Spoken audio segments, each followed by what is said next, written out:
Welcome to the Healthy, Wealthy, and Smart podcast. Each week, we interview the best and brightest in physical therapy, wellness, and entrepreneurship. We give you cutting-edge information you need to live your best life, healthy, wealthy, and smart. The information in this podcast is for entertainment purposes only and should not be used as personalized medical advice. And now, here's your host, Dr. Karen Litzy. Hey everyone, welcome back to the podcast. I am your host, Karen Litzy, and today's guest is Dr. Emma Stokes. Dr. Stokes is the head of the newly established Department of Physiotherapy and Rehabilitation Science at Qatar University. She has worked in education for almost 25 years and is on leave from Trinity College Dublin, where she is an associate professor and fellow. Her research and teaching focuses on professional practice issues for the profession. She has taught and lectured in over 40 countries around the world. In 2015, she was elected to serve as president of the World Confederation for Physical Therapy. She was reelected for a further 4 years in 2019. She has experience as a member and chair of boards in Ireland and internationally in a diversity of settings, including education, health, research, and regulation. Now, today's episode was recorded from a Facebook Live interview for the Third World Congress of Sport Physical Therapy, which will be in Vancouver, Canada, October 4th and 5th. So it's coming up. So if you didn't get your ticket, I highly suggest you get it now. And Emma will be one of the featured speakers at the Third World Congress of Sports Physical Therapy. So in this episode, we talked about her journey to becoming president of WCPT, takeaways from the World Confederation for Physical Therapy Congress in Geneva, that was a couple months ago, constructive feedback and the 360 review, and how to grow your professional network with the 2 up, 2 down, and 2 sideways rule, which is a great rule. I absolutely loved it. So everyone enjoy today's episode. And like I said, if you have not gotten your ticket yet for the Third World Congress of Sport Physical Therapy in Vancouver on October 4th and 5th, get it today. Thanks, everyone. Hey, everybody. Welcome to another interview. We've got some people on. Another interview for the Third World Congress on Sports Physical Therapy, which is happening in Vancouver, October 4th and 5th of 2019. And we've been interviewing a lot of the speakers. And today, we're really excited and honored to have Dr. Emma Stokes, who will be in Vancouver with us. So, Dr. Stokes, thank you so much for coming on. Oh, thank you so much for the opportunity to chat with you again, Karen. It's always a pleasure. I know. I just saw you in Switzerland, and we'll talk about that in a little bit. But before we get into all of that, just in case there are some people who are maybe not familiar with you, which maybe there are, I don't know. I'm sure there are many that aren't. But can you tell us a little bit more about yourself? Yes, of course. Well, look, I'm an Irish physiotherapist. I'm sitting in Trinity College in Dublin, where I have the privilege of spending a lot of my professional life. So I qualified as a physiotherapist in 1990. And let's just fast forward to 8 years after I qualified. I went to my first international meeting, and, I tell the story wherever I go in the world, which is, I went to that meeting and I came home. And in that moment, in those days, I really recognized that I wanted to be part of the international physiotherapy community. A lot of people ask me that question. They say, well, how do we become part of that? And, honestly, then I didn't know what that meant or looked like or felt like or anything like that. But as I tell the story, and we can come back to this later on, I decided I was going to make myself indispensable. So I volunteered for every conceivable opportunity that arose, including within the ISCP, which is the Irish Society of Chartered Physiotherapists. And in 2015, I was elected to serve as the president of WCPT, the World Confederation for Physical Therapy, the global physiotherapy organization, of which the IFSPT, which is the International Federation of Sports Physical Therapy, is a subgroup, and of which the Canadian Physiotherapy Association is a member organization, and of course, of which Sports Physiotherapy Canada is a division of the CPA. So we're all connected in this big family, and I got to serve as the president for 4 years. And then in last year, I decided that I would seek a second term as the president of WCPT, and there was an election in May, and I was reelected. So here I am. Very, very happy to and honored to be serving a second term as president of WCPT. And it's been a long journey, and I'm happy to answer any specific questions about that, as I always am, because, I think, not because I want to talk about myself, but because I think sometimes people look at you and they say, how did you get there? And I'm happy to share that journey, because I think that's a really important question. When you see someone in a position that you want to be in, then you need to ask them, how do they get there? Yeah, so let's talk about that. So you volunteered for everything and anything you can get your hands on, it sounds like. And I'm sure that helped get your foot in the door and open things a crack here and there. So when did you first decide to be an elected official? So look, first of all, I reckon, the thing is, a lot of people I think physiotherapists are nervous about the volunteering thing. And the idea that, oh gosh, it would be terrible to volunteer if you had an end game. And, 30 odd years ago, it'll be 30 years since I graduated next year as a PT. I don't think we had I don't know that the word networking even existed in the way it does now. But I loved getting involved in things. So I was very involved in the Harriers and Athletics Club here when I was in Trinity, and I reckon I spent more time with them than I did in my physiotherapy program. So I just loved getting involved. And, when you're a junior physiotherapist, or in the early stages of your career, in the day job, and you'd know this, Karen, right? You don't always have the opportunity to do the things that you want to do because you're maybe limited sometimes in the organization that you're working in. And in fairness, I worked in St. James's Hospital in Dublin, and there were no limitations placed on me when I started to get momentum. But it took me a few years to get some momentum. So I became a member of the Irish Society, and I went to a meeting, and they needed a member on a committee, and that's where it started. And, I was on a committee, and then I was on another committee. And then in 1996, when I was working in Trinity, one of my friends whose office was across the corridor said to me, we're stuck for someone on the International Affairs Committee. Would you volunteer? And I think I said yes, more because I was sort of trying to help her out than I wanted to necessarily do international affairs.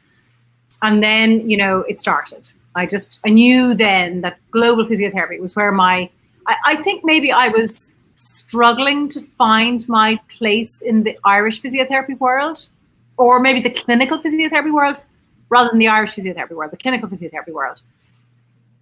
And so I started to do some international work. So I got involved in my first international research consortium, and I started to volunteer. And so the first international meeting that I went to was 20 years ago in 1999 in Bahama. And no one paid me to get there. I paid for myself to get there. I was presenting some of my PhD research, and I had got to know Brenda Myers. I'd met her once or twice, and I emailed her, or no, I didn't email her. I said to her, look, I'm here. Do you need a volunteer? And I was a teller. So at the general meeting of WCPT, I helped count the votes. Now, you might not think that that's super important, but it is. Yeah, absolutely. In the governance meeting of WCPT. So I counted the votes in 1999, and then clearly I could count, and I stayed involved at the European level. And in 2003, the meeting was in Barcelona, and I still wasn't on the Irish Society's delegation, but I was there with some of my PhD students at that stage and some of my own research. And I went to the general meeting, and Brenda said to me, well, would you like to be the chair of the credentialing committee? And that's what I did. So in that was the time when you presented your credentials in paper. You brought your paperwork to the meeting. And there was something really elegant about that process. And now we do it electronically, and it's a little different. But I got to meet the presidents of every member organization in WCPT at that meeting. And then I finally got elected to actually the board of WCPT in 2006. And that was a chance. I didn't expect to get elected. I was only running to signal my interest for 4 years later, but I got elected. And that's, I guess the rest is history. Right. And I think the big moral of the story here is that no one's an overnight success. It's not like you one day said, I'm going to run for president of WCPT and got elected. Like, you have to put the time in and pound the pavement, if you will, in order to kind of work your way up. And I think in the days now of social media and everything having to happen immediately, it's hard. So what advice would you give to someone who maybe doesn't have the patience these days to put the work in? Yeah. So first of all, I think you have to enjoy the journey. So, I never knew it was a journey in many ways. I guess at some point I knew it was a journey. And I think one of the things that because I've done a lot of reading around leadership, and I think what I've been fascinated about is this notion that just because you try once for perhaps an elected position and you're not elected doesn't mean that you walk away. So that in 2006, now I don't know, would I have walked away? I don't know that I did, because I actually think I would have, because I think what happened was in 2006, I had no expectation of being elected. But my plan then was to say, look, I'm interested. I know there's going to be another 4 years before I'm elected, or I could be elected. And I don't mind if I'm not elected this time. So I was elected, and that was pretty amazing. And interestingly, in 2011, it was suggested to me by a number of people that I should run for president. And I decided not to, because I wasn't ready. Now, that's another conversation, which is about when are we ever ready? Right. But I think I'm very objective about my abilities. And so I had sort of decided that I didn't feel ready in 2011 to be elected as the president. But by 2015, given what I had done between 2011 and 2015, I knew that I had the experience, I had the capabilities to be a very effective president from the point of view, I think, of at least I felt I had given the organization the best shot in terms of the experience that I had gathered. So I had done a graduate business degree. I had done a lot of governance courses. I had been the chair of the board of a charity.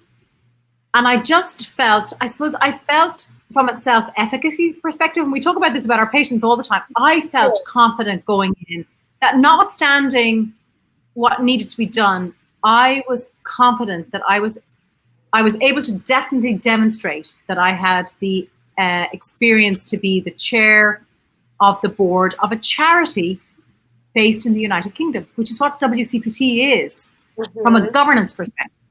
But also that I felt that I had enough experience to at least give a fairly good shot at being the president of a global organization. And they're two quite distinct parts of the role. Well, and that leads me to my next question is, as president of WCPT, and for maybe the people listening, if maybe one day that's on their list, can you give a quick rundown of the roles and responsibilities of that position? Yes. And look, I think let's just use a sort of a nice kind of balanced scorecard approach to this. So to me, when I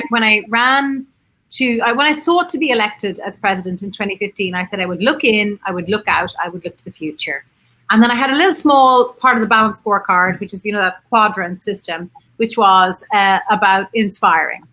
And in a way, they map onto the two, I think, quite distinct aspects of the presidency, which is that you are the chair of the board of an organization and a company that's based in the United Kingdom. And that brings governance, legal, fiduciary responsibilities. But you are also the president of a global organization. You are the leader in some ways, the first among equals, but nevertheless, you are in a leadership role.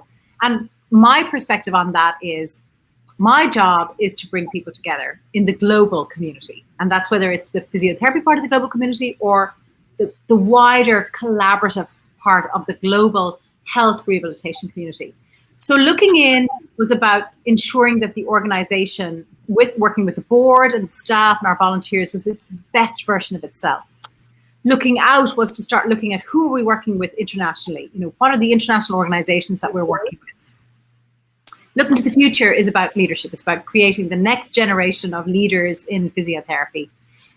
And then the other space was about inspiring. And I suppose for me, in the 4 years, and I'm sharing something with you that I have probably not shared with very many people. So in my narrative and the work that I do with an amazing coach is around how do you walk with the dreamers. And I've given a few talks that talk about walk with the dreamers, but it's about that idea of how do you inspire people to do something different, to get involved, to be involved in a different way, to just grow and I guess just to enable us to sort of amplify everything that we do. And I suppose for me, that's very, very, it's an intangible, right? It's that sense of how do you measure that? But it's very hard to measure it, right? And now in the next 4 years, that hasn't changed. So we're still looking. So I believe we need to still look in. We need to still look out. We just need to look out in a bigger, better way. We need to look to the future. And I feel that commitment for me over the next few years is really important in terms of what are we talking about in terms of sustainability, the next generation of leaders, the future of organizations that are just in their beginning part of the journey. And my blog, which just was posted yesterday, is about, I suppose, that other quadrant now. I'm talking about the moon landing projects. So it's 50 years since the first Americans landed on the moon. That it is. But I think that 1961 speech that JFK gave about this idea of asking ourselves the question about what we should be doing, not because it's easy, but because it's hard. To me, I've got 4 years. I'm going to be president for 4 years, and then I go on and I just do a different part of my life. So if I had one thing that I want to do, it's about, we should be asking ourselves the question as an organization and as a community, what should we do because it's hard? What should we do because it's right? And we have to ask ourselves the hard questions. And those things are nuanced, and there's dissonance in them, and they're not easy, and they're not going to be done in 4 years. So what are the big projects what is that decade going to look like? And if you look at WHO, they have 2 big projects that are focused on 2030, which is, it's almost a decade away. And I think we as a global community and as a global organization need to be thinking about what are we doing to help answer those questions. So I guess, does that answer the question? That's the role and responsibilities in a nutshell. So thank you. Well, not in a very large nutshell. A balanced scorecard, a nice framework. Yeah. Yes, that's great. Thank you for sharing all of that. And, I did feel that sense of global community and working together and learning and open-mindedness, I guess, would be a good way to describe the WCPT meeting in Geneva, which was a couple of months ago. It was actually in early May. May? Gosh. It was, where did that time go to? It's 2 months. Yeah, right? 3 months ago in a couple of weeks. Yeah. Crazy, 2.5 months ago. But I definitely did feel that global community. And I think, social media has its pros and cons, and we can talk about that forever. But one of the pros is that it does certainly bring people together from all parts of the globe. And so I really felt a lot of camaraderie and felt like I, quote unquote, knew people. Yeah. Even though they live in Africa or they're in Nepal or Europe or even just across the United States. So I really enjoyed WCPT. I thought that there were some, obviously I didn't go to every session because it's impossible. Yes. But I went to some really great sessions that did bring up some uncomfortable questions and kind of pushed my boundaries a little bit. So I really enjoyed that. But what were your biggest takeaways? Obviously, again, not that you could be in everything everywhere all the time, but what were a couple, maybe 2 of your biggest takeaways, if you can whittle it down? Oh gosh, 2? Really? Well, you could do more. All right. Okay, but let's start with the opening ceremony. Yes. So, the opening ceremony, so the board, so the board and the staff work really closely together around that type of event. And not so the board does not get involved in, what color is the curtain. But we do make a decision about the venue because the venue has a cost implication. So, of course. So do we go for a big room where everyone is together? Or do we go for a smaller room where there's some breakout sessions? And I think what was really interesting was we had a series of conversations around that. And we finally resolved it in, April of the year before the Congress, so April 2018. But the decision was, no, we are going into a big space where everyone is together. And it meant that, and you will recall this, it meant that everyone had to walk it was a short walk from the venue of the opening ceremony to the welcome reception, and happily it wasn't raining. So I don't know that anyone ever understood the amount of forwards and backwards and trade-offs on cost and logistics and the walk and everything like that. But to us as an organization, when we made that decision, the decision was we are a global organization, and our strategic imperative is that we are a community where every physiotherapist feels connected and engaged. Therefore, when we have an opening ceremony, everyone is in the room. Yeah. And to me, that probably has been one of the most powerful memories of my WCPT life, is that moment when everyone is in the room. And I have experienced it in the audience, but boy, experiencing it on the stage, looking out to that audience is, I'm never going to forget that. That's a memory that I will have for the rest of my life. And I think what was really interesting was that I never imagined, I didn't think that it would, in my mind, we're all going to walk along. It's going to be 15 minutes. We'll walk but I don't know if you remember this, but it was that snake of people. Yeah, it was literally a sea of people. I took pictures of it from the bridge. Yeah. Because we were walking across. This is so cool. And it was perfect because you had this melange of international physiotherapists rambling along, and they had to walk slowly, right? Because it was enforced, because we weren't going anywhere in a hurry when there was, 4,000 of us. As we wove our way along to the opening or to the welcome reception. And to me, I think it was a visual and a physical representation of who we are, which is that community of people that are connected, and better because we are connected. Yeah, I really. So that to me was it could only go downhill from there, right? Because that was just it was fabulous. So in terms of specific content, I completely loved the diversity and inclusion session, and I think that was a focused symposium. It was peer reviewed. It was submitted. It was an amazing team of fabulous physiotherapists from all over the world, and a stellar audience. And to me, that was both literally and symbolically immensely powerful in terms of what it is that we are doing as a community. And in the closing ceremony, I said, I felt that the three themes that came together were diversity, inclusion, and humanity. And that's not to take away from the content, the science, the practice content, the clinical content. I'm not taking away from that. But I think what we've started to do is bring us up. We have started to lift our eyes as a global community. And now more than ever, we need to do that because of the stuff that is happening in our world. So, we just need to raise the level of our conversation. Of course, everyone needs science and they need evidence-informed clinical practice. But we need humanity in our conversations. And if we're not doing it as a global community, then I don't know who else should be doing it. And to me, the diversity and inclusion session was fabulous. We had an amazing session on education, talking about the education framework policy piece. But what I think really emerged from the Congress was, and a big shout out to anyone in education, is we need to revive our educators network. We need a global community of educators that are having conversations with one another, and we need to do it whatever way we can do it.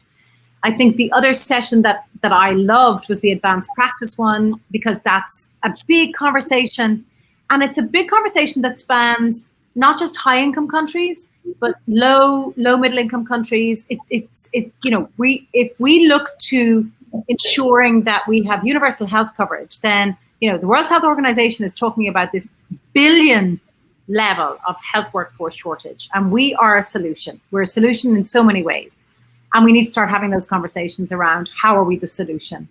And one of the ways that we are a solution is around advanced practice. And then I guess the other one that I just loved, and I'm really sorry that so many people were actually turned away from the door doing this, and we'll talk about this, was the one that started to take that editorial from editorial to action, and the stellar minds that were involved in that. Yes. And so Peter O'Sullivan and Jeremy Lewis wrote the editorial. Karim, who was the editor, was going to facilitate that that session, but couldn't because he had other commitments, but was at Congress, which was amazing. And then we had, our speakers, Chidozi and Pamela and Boris and our Saurabh from Nepal. So what we had health insurance, we had the physicians, we had physiotherapists from the low middle income countries in that room. And I think what's brilliant is there's I'd love to suggest that I was writing it, but I'm not. I'm just, I'm sort of, I'm there in the background saying, hey, look, the brilliant minds are out there. You do your work. So we're going to have a nice publication around that. But this is one of the moon landing projects, right?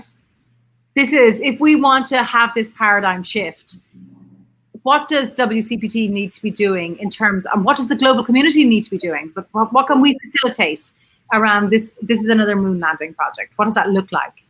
How do we change the way we ensure that the delivery of rehabilitation and physiotherapy is the best version of itself?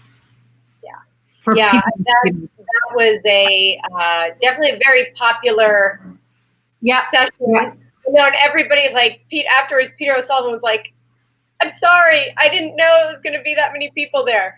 But that was like, it looked really great. I was watching I was going to another session to see my friend Christina present her research. But it was good to follow along with all of the tweets and the social media from there. And I was interacting. And after, Boris was like, "So what did you think? Did you like the session?" I was like, "I wasn't in it." And he was like, "What? But I thought you were there because you were tweeting." I'm like, "Well, I can keep up." Yeah. And look, I think one of the things so we are a learning journey, and and there was a trade-off, right? So I think Peter and Jeremy were really keen to get a very, very interactive session because there was data that needed to be developed from this. So there was data being gathered as a result within this session, which is a very interactive session. And I think that's really important. But we trade off that, of course, with you go for a smaller room with very interactive session, of course, or you go for a big space with 500 people in it, but you lose a granularity in terms of detail. Plus, the editorial was only published in June, less than a year before the meeting.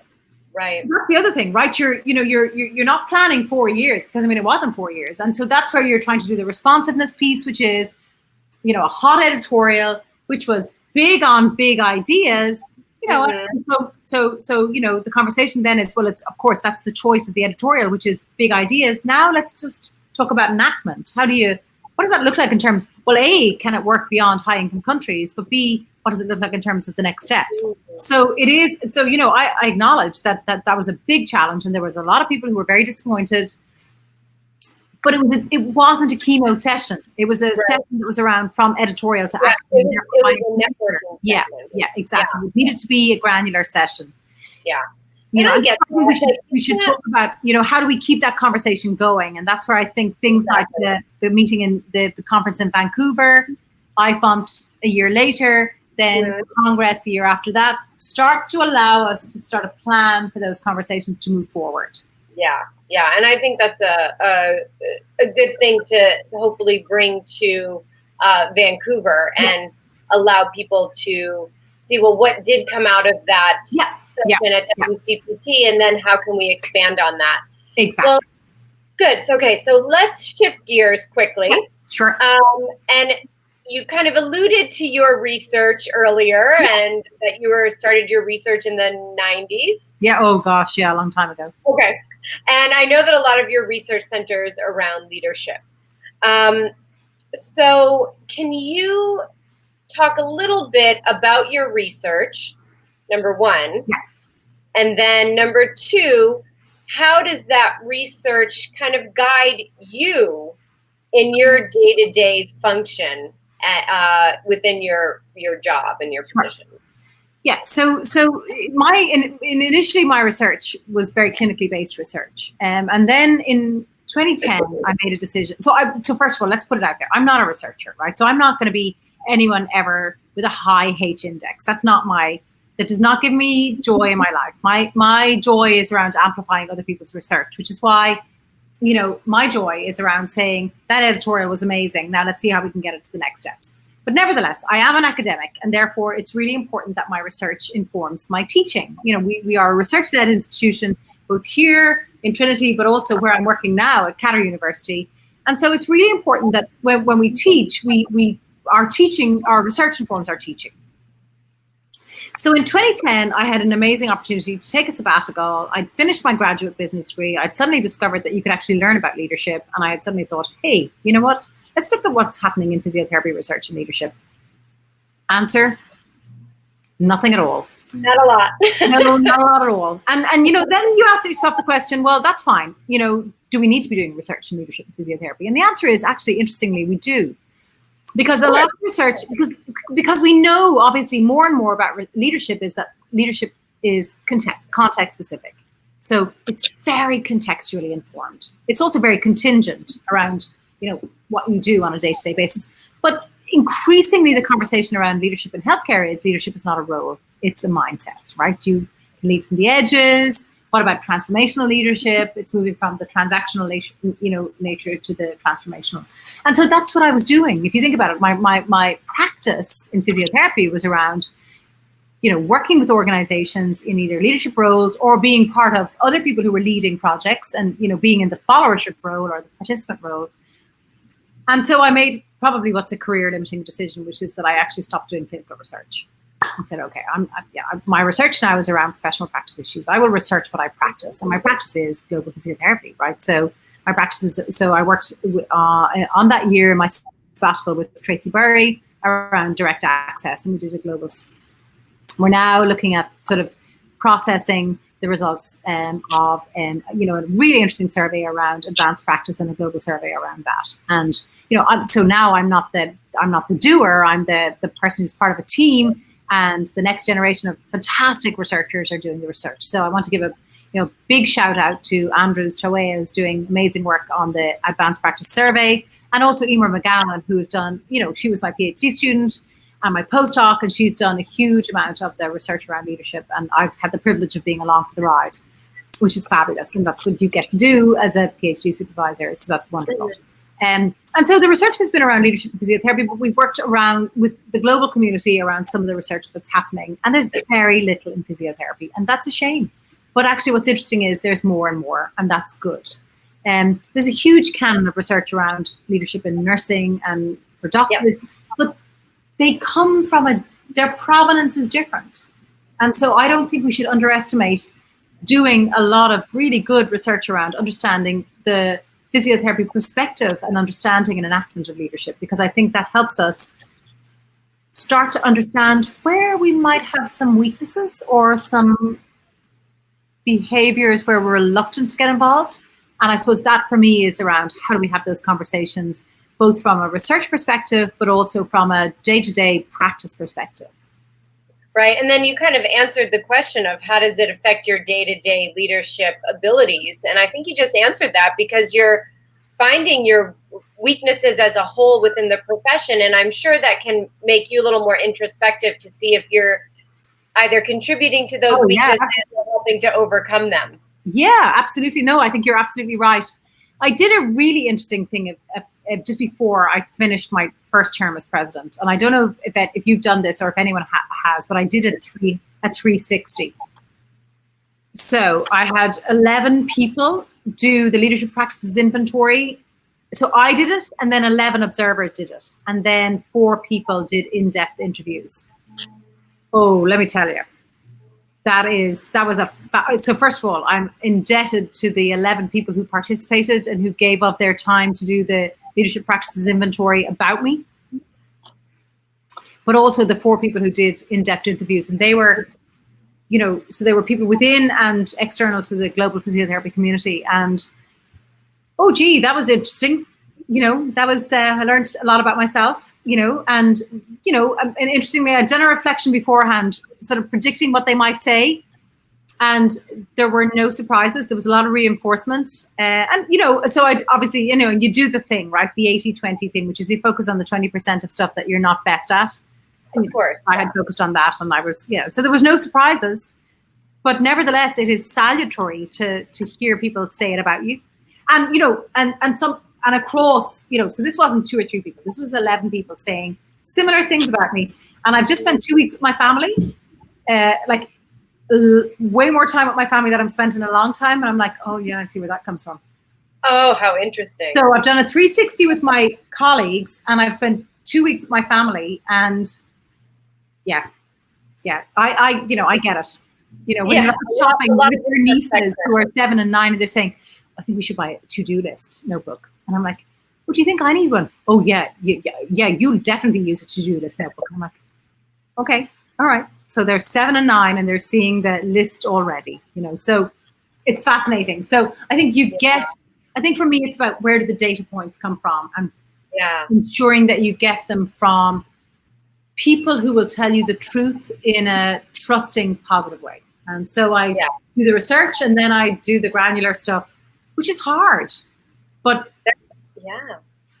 you have to do it if you are committed to being the best version of yourself in the service of the role that you're in. Yeah, and in the service of others. Yeah, and am I going to get any better at it? I'm not sure. Am I going to get any less impatient? Am I going to get any better at listening? Am I going to be any better at pressing the pause button? I don't know, but I'm going to try. Maybe, yeah. I'm going to try anyway, I think the good thing is that you're now aware of some of these, and I don't want because I don't think they're false, but you're aware of that side of your personality. Yeah, and I think maybe it's not that I wasn't aware of it; it's more that it was reinforced about the impact that it has on people. Yes. So if you'd ask me honestly, did I find out anything from the 360 that I didn't know about myself? The answer is no. But has it made me face up to it and acknowledge its impact on others? Yes. And am I taking responsibility for trying to be a better version of myself? Yeah, sure I am, because you don't do this without taking it on to the next phase of the journey, right? Yeah, you don't just read it and say, okay. Yeah, oh, no. Yeah, very cool. Well, thank you for that. I'm going to look into that myself. It's cool. It's really important. It's managed very well. Yeah. All right. So, we're talking about WCPT and all of these international organizations, and you do a lot of traveling and meeting a lot of different people. So you have a very wide network. So what are your top tips for physiotherapists who are trying to build their professional network? 2 up, 2 down, 2 sideways. And we've talked about this before, I think, which is, this is not my rule. I got it from a really good friend of mine who got it from someone else, a colleague of his. And the idea that networking is not, so networking is really natural to some people. Like they're good at it, right? Yes. But for a lot of people, it's not. So I think the first thing is the 2 up, 2 down, 2 sideways rule. And I think what's really interesting is when you say it out loud, you can start to use it in that way. So 2 up, 2 down, 2 sideways is, so you're at a meeting and you want to meet 2 people who are ahead of you in their journey. So, and that's, you get ready, you identify them in advance, or you don't, you just happen to meet them. But for a lot of people, it's about working and saying, okay, these are 2 people that I want to meet, okay? And you're prepared, and you don't randomly want to bump into them, but you have an ask of them maybe, or not. Maybe you just want to connect with them because you admire the work that they've done. 2 sideways is 2 people that you want to connect with who are your peers, right? So 2 people that you've met on Twitter that you say, okay, I want to meet that person in person. I want to see that person. And then 2 down are 2 people who are ahead of you, behind you in the journey. So students, PhD students, so if you're a little ahead of them in the journey, who are they, and who can you help along the way? So, and so what's really interesting is, I think it's a great rule. So you're at a meeting, who are your 2 up, 2 down, 2 sideways? I love it. What's really interesting is, if you know the rule and the person you're talking to knows the rule, it's great fun.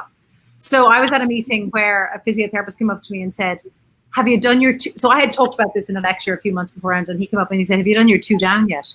I'm like, sorry? He said, have you done your 2 down? I said, no, I haven't. And he said, can I be one of them? Oh, that's so cool. And I said, sure you can. How can I help you? And so we ended up having a conversation, and I was able to do some stuff for him, and that was fantastic. And I thought, hey, you know what? That's great.